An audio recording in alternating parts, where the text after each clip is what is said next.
우리 성도님들을 신방하고 상담하다 보면 참 고맙다는 생각이 들 때가 있습니다.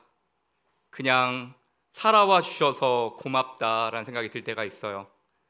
그냥 살아와 주신 게 아니라 사실 살아내 주신 거죠. 여러분, 크리넥스 신방이라고 혹시 아세요? 신방하다 보면 크리넥스 한 통 다 쓰면서 자기 이야기 구구절절 풀어내는 성도님들이 계세요. 그 많은 인생의 이야기와 사연들을 다 풀어내려면 아마 책으로 써도 서너 권은 더 나올 것 같아요. 여러분, 그런데 이분들이 이 이야기를 풀어내시다가 코를 풀었다가 절반은 마셨다가 그렇게 눈물 콧물로 한참 이야기를 풀어내시다가 절반도 안 하신 것 같은데 갑자기 코를 팽 푸시고는 마지막에는 목사님 저 이제 괜찮아요 그러세요. 더 하셔도 돼요. 왜 그러세요? 더 하셔요. 그러면 좋은 교회 만났고 주님이 지금 나 붙잡고 계시니 저 진짜 괜찮아요 그러십니다. 하나님 앞에 멈춰서 본인의 삶과 아픔을 풀어내다가 본인 스스로 이야기를 하던 중에 그 삶을 붙잡고 계시는 주님을 다시 발견하는 거죠. 그렇게 크리넥스 한 통 다 쓰면서 그렇게 눈물 콧물 다 빼면서 그 어려운 중에도 하나님 붙잡고 살아가는 분들을 보면 버텨주신 것만 해도 고맙고 견뎌주신 것만 해도 고맙죠. 다른 사람 이야기 아니라 바로 여러분들 이야기입니다. 우리 옆 사람, 앞뒤 사람 이야기예요. 함께 인사하면 좋겠습니다. 살아내 주셔서 고맙습니다. 인사할게요. 살아내 주셔서 고맙습니다. 예, 사랑해 주셔서 고맙습니다. 오늘 말씀을 통해서 좋으신 하나님께서 그렇게 감당하며 살아온 여러분에게 세임 주시길 간절히 축원합니다. 오늘 설교의 제목은 셀라의 은혜입니다. 셀라의 은혜. 여러분, 셀라가 뭘까요? 히브리어로 추임새 같은 겁니다. 우리나라로는 뭐 얼쑤 이런 것도 될 수 있겠고요. 예, 아멘, 할렐루야 같이 추임새입니다. 구약 성경에 74번 나오는데요. 우리가 오늘 성경 77편에도 3번이 나옵니다. 구약 성경 856면에 시편 77편이 있는데 오늘도 가능하시면 성경을 펴셔서 흐름을 같이 보시면 더 유익이 있을 것 같습니다. 시편 77편 3절, 9절, 15절 있는데요. 이 구절도 보면 뒤에 다 공통적으로 뭐가 있어요?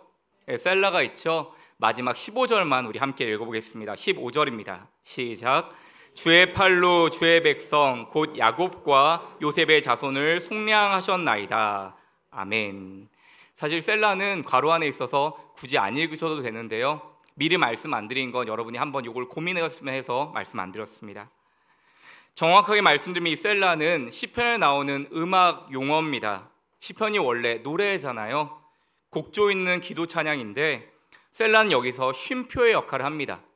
현대 악보에서 쉼표 같은 역할을 하는 게 이 셀라예요. 사실 셀라의 뜻은 멈춰서 들으라 라는 뜻입니다. 멈춰서 들으라. 정확한 의미는 잠시 멈추어 서서 하나님의 말씀을 들으라예요. 그래서 하나님 말씀을 특별히 강조할 때 쓰는 게 이 셀라입니다. 그래서 성경을 읽다가 이 셀라가 나오면 앞부분에 나온 말씀을 다시 한번 곱씹어 묵상해 보는 거예요. 그리고 나서 이 셀라 뒤에 나오는 말씀이 이 더 중요한 말씀이 나올 것이니 소망으로 그 말씀 바라볼 수 있게 우리의 자세와 태도를 가다듬는 시간이 바로 이 셀라의 시간인 거죠. 그래서 여러분 성경을 읽으시다가 앞으로 이제 셀라가 나오면 일단 멈추셔야 돼요. 잠깐 쉬셔야 됩니다. 옛날에 성경을 필사하던 서기관들, 그 당시에 인쇄소가 없었잖아요. 그래서 손으로 일일이 적어서 서기관들이 두루마리로 성경을 옮겨서 만들었는데 그때 막 옮겨 적다가 셀라가 나오면 서기관들이 적다가 멈췄대요. 예, 멈췄대요. 그리고 어떻게 해요? 밖으로 나갔대요. 예, 구름이 보이고 별이 보이는 밖으로 나가서 야외로 나가서 하늘을 바라보는 겁니다. 잠시 멈추어 서서 하늘을 바라봤다는 거예요. 여러분, 왜 성경 쓰다 말고 하늘 바라봐요? 셀라는 일상을 잠시 멈추어서 하나님 소리를 듣는 시간인 것입니다. 혹시 여러분 가운데 지금 인생에 바닥이라 느껴지는 분 계십니까? 더 이상 내려갈 바닥이 없으신가요? 그럼 오늘 셀라의 말씀을 통하여 일상을 잠시 멈추시고 하나님의 음성을 듣고 다시 일어나는 은혜가 있기를 간절히 소망합니다. 셀라가 잠시 멈추어 서서 하늘의 하나님께 집중하는 시간이라 했는데요, 시편 121편은 이런 셀라의 의미를 가장 잘 표현하는 노래입니다. 시편 121편 1절과 2절 두 절입니다. 함께 읽습니다. 내가 산을 향하여 눈을 들리라. 나의 도움이 어디서 올까? 나의 도움은 천지를 지으신 여호와에게서로다. 아멘. 지금 시인이 고백하고 있는 거예요. 내가 눈을 들어 산을 봅니다. 나의 도움이 어디서 올까요? 나의 도움은 하늘과 땅을 만드신 하나님에게서 옵니다. 시인은 그동안 땅만 보며 살아오던 분주한 일상에서 잠시 눈을 들어 산을 보는 거예요. 아니, 근데 사실 산을 보는 게 아니에요. 주님을 보는 겁니다. 왜냐하면 이 산은 시온산, 바로 예루살렘을 말하는 것인데 그 자리에 하나님이 있다고 믿었거든요. 그러니까 뭘 말하는 걸까요? 예배의 자리를 말하는 겁니다. 우리처럼 예배의 자리에 나와서 하나님 바라보는 게 셀라의 시간이라는 거예요. 여러분, 이 말씀에서 이 찬양이 만들어졌거든요. 아시는 분은 같이 불러주시면 좋겠습니다. 눈을 들어 산을 보아라. 너의 도움 어디서 오나. 천지 지으신 너를 만드신 여호와께로다. 아멘. 눈을 들어 산을 보아라. 너의 도움 어디서 오나. 우리에게도 이런 시간이 필요합니다. 힘겹게 달려가던 길에서 잠시 숨을 돌리고 하늘 바라보면서 그동안 나의 삶을 인도하신 분이 누구신가를 잠잠히 생각해보는 시간을 갖는 겁니다. 나는 그동안 왜 그렇게 열심히 달려왔는지 돌아보고 또 앞으로 어떤 길로 나가야 할 것인지를 생각해보는 시간이 바로 이 셀라의 시간이란 뜻이죠. 여러분, 우리 교회도 오늘이 반년하고도 한 주가 더 더해지는 시간이에요. 숨가쁘게 함께 달려온 여러분 모두에게 주님이 허락하신 쉼표 같은 시간, 참된 평안, 셀라의 은혜가 있기를 바랍니다.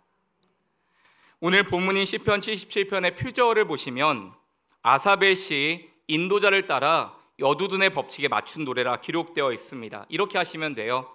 다윗의 악장이 아삽과 여두둔이었어요. 뮤직 디렉터라고 하거든요. 그런데 함께 지은, 이 아삽과 여두둔이 함께 지은 노래면서 기도입니다. 오늘 시편 77편은 시인이 극심한 환난의 날에 자신을 돌아보면서 하나님의 도우심을 소망하는 시면서 동시에 간절한 기도문이죠.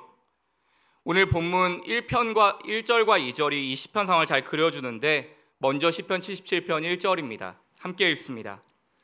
내가 내 음성으로 하나님께 부르짖으리니 내 음성으로 하나님께 부르짖으면 내게 귀를 기울이시리로다. 아멘. 시인은 지금 내 음성으로 하나님께 부르짖는다는 말을 반복하고 있습니다. 성경에서 반복이 나오면 강조라고 했죠.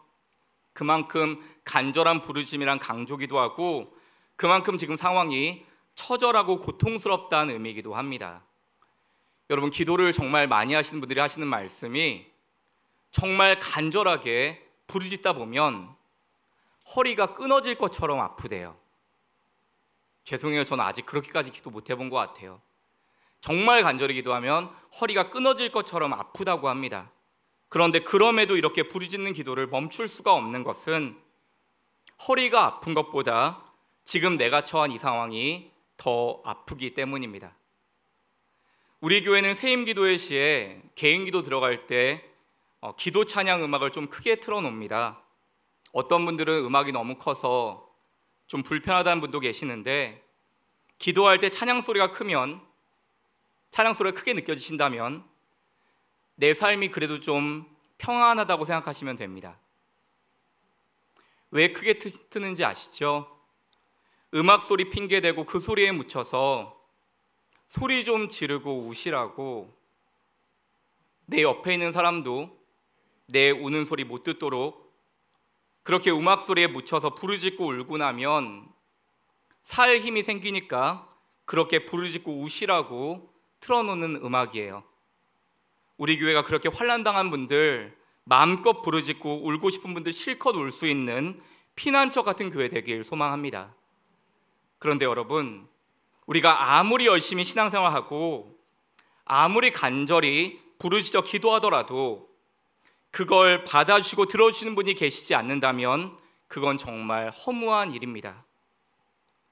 마치 김소월 시인의 초원에 나온 식구처럼 산산이 부서진 이름이여, 허공 중에 헤어진 이름이여, 불러도 주인 없는 이름이여, 부르다가 내가 죽을 이름이여. 물론 여기서 시는 헤어진 사람의 상처에 대한 이야기와 잃어버린 조구에 대한 이야기라는 거 우리가 알고 있죠. 그런데 불러도 주인 없는 이름이여, 하나님이 정말 불러도 주인 없는 이름과 같은 분이라면 우리는 부르다가 내가 죽을 이름이여가 되고 말 것이기 때문입니다. 그냥 허공의 외침이라는 것입니다. 그러나 지금 이 시편의 시인에게는 다른 확신이 있어요. 시인은 내가 부르짖으면 하나님이 지금 듣고 계신다라고 한 확신으로 기도하고 있는 것입니다. 우리는 이 모습을 믿음이라고 부릅니다. 그렇습니다. 우리의 신앙생활과 기도가 소망이 있는 것은 우리의 신앙생활을 받아주시고 기도를 들어주시는 분이 살아계시다는 것입니다. 오늘도 찬양하고 기도할 건데요, 지금 내 기도를 듣고 계신 하나님 향해 믿음으로 간구하시기 바랍니다. 시인은 자신의 상황을 계속해서 이렇게 토로합니다. 이어지는 본문 2절입니다. 함께 읽습니다. 나의 환난 날에 내가 주를 찾았으며 밤에는 내 손을 들고 거두지 아니하였나니 내 영혼이 위로받기를 거절하였도다. 밤에는 내 손을 들고 거두지 아니하였나니, 여러분, 시인이 밤에도 손을 들고 거두지 않았대요. 여러분, 유대인들 하나님께 기도할 때 이렇게 손을 들고 서서 기도했다고 합니다. 근데 손을 들고 서서 기도하는데 이 손을 거두지 않았다는 것은 밤이 깊도록 기도를 멈추지 않았다는 걸 말합니다. 또 이어서 시인은 내 영혼이 위로받기를 거절하였도다라고 했는데, 이는 히브리 관용구예요. 극심한 고난과 슬픔 가운데 있다고 해서, 여러분, 야곱이 형제들 때문에 팔려가잖아요. 근데 동생이 죽었다라고 형제들이 거짓말하죠. 그 일 듣고 야곱이 뭐라 그래요? 슬픈데 위로받기를 거절하였도다라고 합니다. 여러분, 자식을 잃었는데 어떤 위로가 임하겠습니까? 우리도 이런 고난의 때 기도할 수밖에 없는데, 그때가 정말 고통스럽긴 하지만 그 과정을 통해 우리는 하나님 앞에 우리 인생의 깊어짐을 경험하는 것입니다. 그런데 이 시인도 마찬가지예요. 지금 값싼 위로와 동정에 만족하는 게 아니라, 나는 이 위로를 받을 것이 아니라 하나님을 찾습니다라고 믿음으로, 이 믿음을 사용해서 계속해서 하나님을 찾고 있는 겁니다. 이어지는 본문 6절에서 9절입니다. 교독하겠습니다.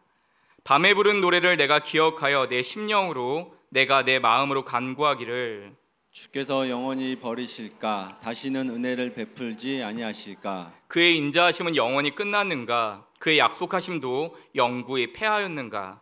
하나님이 그가 베푸실 은혜를 잊으셨는가? 노하심으로 그가 베푸실 긍휼을 그치셨는가 하였나이다. 아멘. 잠깐 띄워주시면요, 6절 보시면 밤에 부른 노래라고 했어요. 여러분, 인생의 밤이 인생의 곤고한 고난의 시간이라고 했죠. 가장 공고한 인생의 밤, 고난의 시간을 지나면서 7절에 주께서 영원히 버리실까? 옛날엔 도와주셨던 것 같은데 지금은 왜 안 도와주실까? 8절에 그의 인자하심은 영원히 끝났는가? 나를 향한 하나님 인자하심이 안 느껴집니다 하는 겁니다. 9절에 하나님이 그가 베푸실 은혜를 잊으셨는가? 과거에 베푸셨던 은혜와 긍휼이 하나님 지금은 없습니다 하고 있는 거예요. 여러분, 예수 믿으면서 뭐가 가장 힘들어요? 단절되었다고 느낄 때 제일 힘들지 않아요? 하나님과 내가 끊어진 것 같을 때, 인생의 긴 터널의 시간을 보내고 있는데 빛이 전혀 보이지 않을 때, 끝이 보이지 않을 때, 하나님 아무런 응답도 없을 때, 그때가 제일 고통스럽잖아요. 그게 예수 믿는 우리가 가진 가장 큰 괴로움 아닐까요? 믿음과 현실의 간극 말입니다. 그런데 여러분, 이상한 것이 있어요. 1절부터 9절까지 말할 수 없는 고통을 호소하던 이 시인 고백이 이어지는 본문 10절에서 갑자기 바뀝니다. 이어지는 본문 10절에서 13절입니다. 교독하겠습니다. 또 내가 말하기를 이는 나의 잘못이라 지존자의 오른손에 해. 곧 여호와의 일들을 기억하며 주께서 옛적에 행하신 기이한 일을 기억하리이다. 또 주의 모든 일을 작은 소리로 읊조리며 주의 행사를 낮은 소리로 되뇌이리이다. 하나님이여 주의 도는 극히 거룩하시오니 하나님과 같이 위대하신 신이 누구오니까. 아멘. 단가 띄워주시면 10절에 뭐라고 고백해요? 이는 나의 잘못이라, 내가 잘못 생각했구나 하는 거예요. 11절에 주께서 옛적에 행하신 기이한 일을 기억하리이다. 하나님, 과거에 내게 베풀으셨던 은혜들 내가 다시 이 시간 기억합니다 하는 겁니다. 12절에 주의 행사를 낮은 소리로 되뇌이리이다. 그 모든 것들이 하나님의 역사였던 것을 내가 지금 내 영혼에게 들려주고 있어요. 하나님 하셨던 일이라고. 그러면서 13절에 놀라운 고백이 나오죠. 하나님과 같이 위대한 신이 누구오니까. 하나님은 지금도 일하고 계십니다. 위대하신 주님을 나는 다시 찬양합니다 하고 있는 것입니다.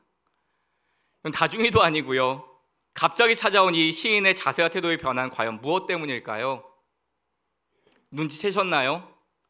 오늘 본문 9절과 10절 사이에 뭐가 있었죠? 셀라가 있었죠.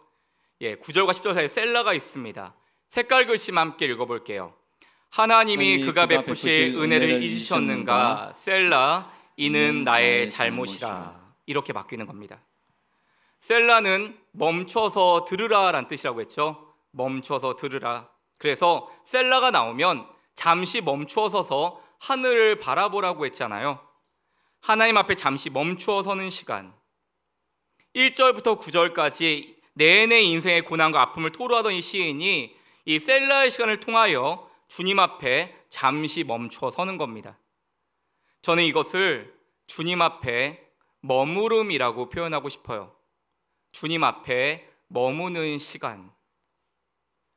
그렇습니다. 하나님께서 이 셀라를 성경에 기록해 주신 이유는 주님 앞에 머물게 하심이요, 주님 앞에 일상을 멈추게 하시는 겁니다. 여러분, 그런데요, 우리는 언제 주님 앞에 머무를까요? 우리는 언제 우리의 일상을 멈춰설까요? 인생이 잘 나가던 사람이 머무를까요? 잘 나가느라 머물 시간 없죠? 사실은요, 멈출 수밖에 없는 인생이 머무릅니다. 피할 곳 찾는 사람, 피난처를 찾는 인생이 머무릅니다. 벽을 만난 사람, 인생에 바닥 만난 사람이 머무는 자리가 바로 이 셀라의 자리인 거죠. 때때로 우리는 갑작스러운 질병이나 어려운 사업, 물질 문제 만날 때가 있죠. 갑자기 터져나오는 자녀의 문제, 우리 부모님에게 생긴 어려움, 관계의 깨어짐을 만날 때도 있죠. 그 문제들 때문에 내 의지와는 상관없이 일상을 멈춰서야 할 때가 있죠. 그때가 바로 셀라의 시간이란 겁니다. 여러분, 혹시 이런 시 들어보셨나요? 아주 짧으신데요, 아마 한 번 들으시면 다 외우실 겁니다. 어린 손주가 할머니 손잡고 예배당을 가는데 가만 보니까 할머니가 울면서 걸어가더라는 거예요. 그래서 손주가 물어보면서 나가는 대화식 시입니다. 제가 읽어볼게요. 할머니, 어디 가요? 예배당 간다. 근데 왜 울면서 가요? 울려고 간다. 왜 예배당 가서 울어요? 울 데가 없다. 끝입니다. 김환영 시인의 울꽃이라는 시예요. 할머니, 어디 가요? 예배당 간다. 근데 왜 울면서 가요? 울려고 간다. 왜 예배당 가서 울어요? 울 데가 없다. 시 제목이 울 곳이고 그 울 곳은 다름 아닌 예배당, 교회인 거죠. 엄마가 아닌 할머니가 손을 잡고 가고 있으니 아마 부모가 변변치 못하거나 없다는 거겠죠. 부모 없이 크는 아이를 보니 할머니 눈에 눈물이 마를 날이 없는 겁니다.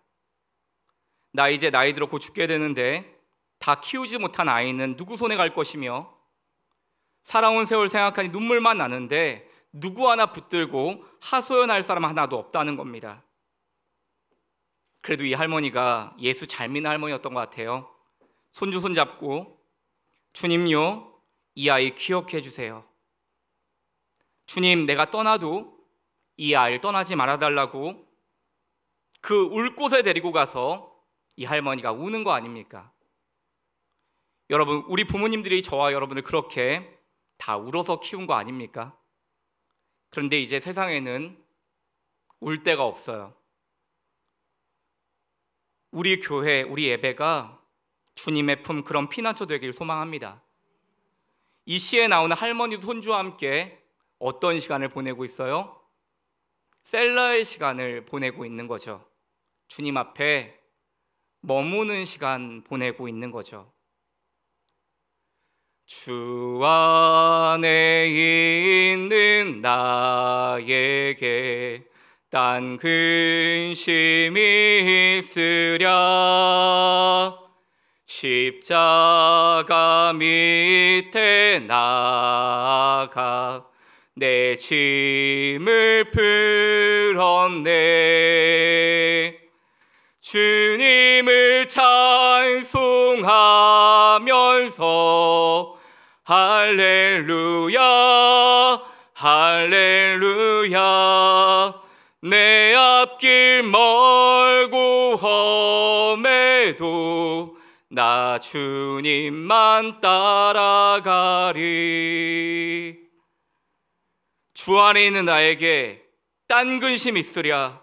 십자가 밑에 나아가 내 짐을 풀었네.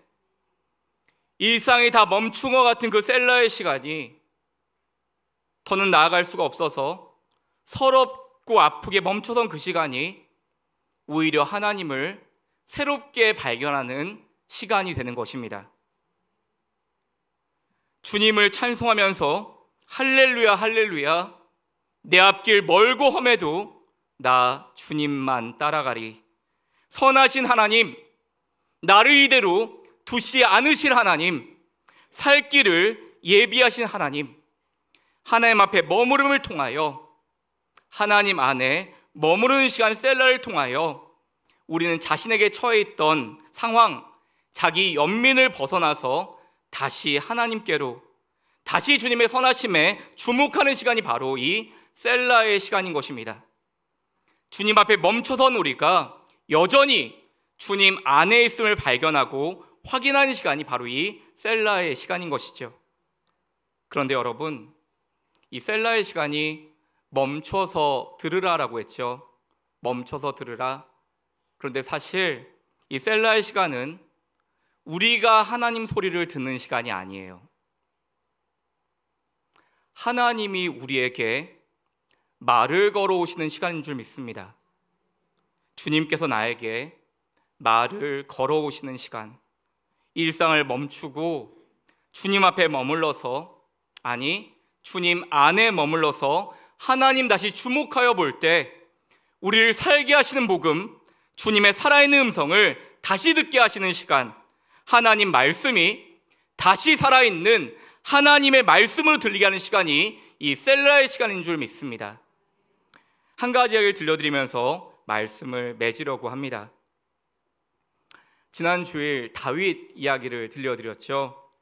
그 다윗이 왕이 되기 전에 사울 왕이 쫓겨다닐 때 일입니다. 생사 여탈권을 가진 사울 왕이 다윗을 죽이러 쫓아다니던 그 시간에 다윗이 아둘람 굴로 숨습니다. 자신을 따라다녔던 400명의 사람들과 함께 아둘람 굴에 숨는데요, 이 아둘람 굴은 이스라엘과 블레셋 경계에 있던 석회암 그 굴을 이야기합니다. 우리는 특정한 동굴일 거라고 생각하는데 아니에요. 200개가 넘는 동굴이 거기도 있는데 거기서 한 곳에 들어가 숨은 겁니다. 근데 여러분, 그 자리는요, 사람이 있을 곳이 안 돼요. 동물들이 있는 곳입니다. 지나가던 여행객이 화장실 보러 들어가는 곳입니다. 사람이 있을 곳이 못 돼요. 바로 그 자리가 다윗에게는 인생의 바닥이었어요. 근데 시편 57편이 이 사건을 노래로 만든 시편인데, 이 시편을 보면 다윗이 이렇게 고백해요. 내가 새벽을 깨우리로다. 근데 여러분, 다윗이 믿음 좋아서 이렇게 고백한 거 아니에요. 믿음 좋아서 새벽에 일어난 게 아니에요. 왜 새벽에 일어났을까요? 안 자고. 새벽엔 자야 되는 거 아니에요? 근데 잘 수가 없는 거예요. 왜 잘 수 없어요? 한쪽 어깨에는 200명이, 다른 쪽 어깨에는 200명이, 400명이 어깨를 짓누르고 있잖아요. 내 미래도 불안한데, 내 미래도 염려가 되는데, 앞이 보이지 않는데 이 400명의 사람들까지 함께 있으니 다윗 마음이 둘 데가 없는 겁니다. 밤에 잠을 잘 수 없어요. 새벽에 일어나서 무릎을 꿇고 고백합니다. 그거 시편 57편 6절에서 8절인데, 한 절은 제가, 한 절은 여러분이, 8절은 같이 읽습니다. 그들이 내 걸음을 막으려고 그물을 준비하였으니 내 영혼이 억울하도다. 그들이 내 앞에 웅덩이를 팠으나 자기들이 그 중에 빠져도다. 하나님이여, 내 마음이 확정되었고 내 마음이 확정되었사오니 내가 노래하고 내가 찬송하리이다. 함께합니다. 내 영광아 깰지어다. 비파야 수금아 깰지어다. 내가 새벽을 깨우리로다. 아멘. 그럼 6절을 보시면, 그들이 내 걸음을 막으려고 그물을 준비했는데 내 마음이 억울하대요. 죽이려고 함정을 파놨는데 이 모습만 봐도 자기 마음이 흔들리는 겁니다. 여러분, 염려가 뭐죠? 염려는요, 마음이 이리저리 끌려다니는 걸 말합니다. 염려가 생기면요, 그래서 마음을 이리 끌어가고 저리 끌어가요. 마음을 둘 곳이 없어요. 근데 지금 다윗 마음이 그런 거예요. 마음이 이리 끌려갔다 저리 끌려갔다 하는 겁니다. 근데 그때 다윗이 뭐라고 고백해요? 6절과 7절 사이도 셀라가 나오는데, 셀라가 뭐라고 했어요? 멈춰서 들으라 라고 했죠. 그 순간에 다윗이 하나님 앞에 엎드리는 겁니다. 더 이상 끌려다니기를 거부하는 거예요. 그리고 마음을 하나님께 정하는 겁니다. 하나님이여, 내 마음이 확정되고 확정되었사오니, 하나님, 내 마음을 정합니다. 내 마음이 이리저리 더 이상 끌려다니지 않고 하나님께 내 마음을 고정합니다. 그렇게 다윗이 하나님께 마음을 정하고 멈추어 다시 기도 시작할 때, 그때 셀라의 은혜가 임하기 시작해요. 일상을 멈추고 염려도 멈추고 하나님 다시 바라볼 때, 그 새벽 하나님이 다윗에게 다시 말을 걸어오는 겁니다. 나는 너의 하나님이다. 네가 양을 칠 때 사자와 곰에게서 너를 구원한 하나님이다. 골리앗과 싸울 때 너와 함께한 하나님이다. 나는 지금도 여전히 너의 하나님인 것을 잊지 말아라. 다윗은 주님 앞에 멈추어 섰는데, 이 하나님의 음성을 통하여 주님 안에 있음을 확인하게 됩니다. 다윗이 셀라의 시간, 주님 음성 듣고 일어나 선포하는 찬양이 시편 57편 내가 새벽을 깨우리로다 찬양이에요. 여러분, 오주여 나의 마음이 아시죠? 그 찬양이 여기서 나왔어요. 오주여 나의 마음이 주께로 정해졌으니 나는 주 찬양하리라. 깨어라 나의 영혼아, 비파와 수금 들어라. 내가 이 새벽에 찬양하리라. 하나님을 새롭게 발견하며 다윗이 살아나는 것입니다. 사랑하는 여러분, 셀라의 문제 때문에 일상에 멈춰 서셨습니까? 일상을 멈추고 염려도 멈추고 다시 하나님 바라볼 때, 셀라, 우리의 마음이 주님께 확정되는 은혜가 있기를 간절히 소망합니다. 오늘 우리가 찬양하고 기도하며 나아갈 때 주님 앞에 멈춰선 우리가 주님 안에 있음을 확인하고 살아나는 시간 되기를 예수님의 이름으로 간절히 축원합니다.